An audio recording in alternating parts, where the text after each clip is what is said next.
আমরা আমাদের command প্রম্পটটা open করে নেব। কমান্ড প্রম্পট ওপেন করার জন্য আমরা আমাদের সার্চ অপশানে গিয়ে লিখব সিএমডি, দিয়ে ইন্টার ক্লিক করলে আমাদের কমান্ড প্রম্পট ওপেন হয়ে যাবে। এখন সর্বপ্রথমে আমরা যে কমান্ডটা দেখব সেইটার নাম হচ্ছে mkdir। এই কমান্ডের মানে হলো মেক ডাইরেক্টরি, অর্থাৎ কোনো ডাইরেক্টরি তৈরি করার জন্য আমরা এই কমান্ডটা ইউজ করি।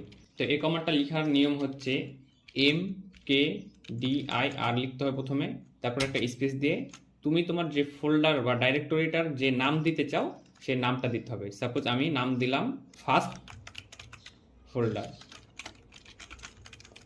দেন ইন্টার প্রেস করলে দেখবে আমাদের একটা ফোল্ডার ক্রিয়েট হয়ে গেছে। এখন ফোল্ডার ক্রিয়েট হয়েছে, এটা কীভাবে দেখব?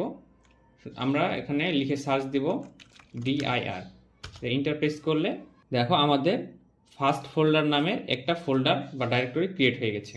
এখন যদি তুমি একসাথে 2 বা 2 এর অধিক ফোল্ডার ক্রিয়েট করতে চাও তাহলে সেটার জন্য আমাদেরকে লিখতে হবে mkdir, দেন স্পেস, দেন প্রথম ফোল্ডারের নাম, যেমন যদি আমি প্রথম ফোল্ডারের নাম দিই fst, অ্যান্ড তারপরে একটা স্পেস দিয়ে আমাদেরকে লিখতে হবে সেকেন্ড ফোল্ডারের নাম। সেকেন্ড ফোল্ডারের নাম দিলাম আমি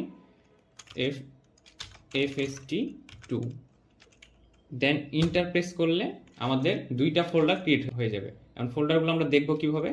dir লিখে ইন্টার প্রেস করলে দেখো আমাদের 2টা ফোল্ডার ক্রিয়েট হয়ে গেছে।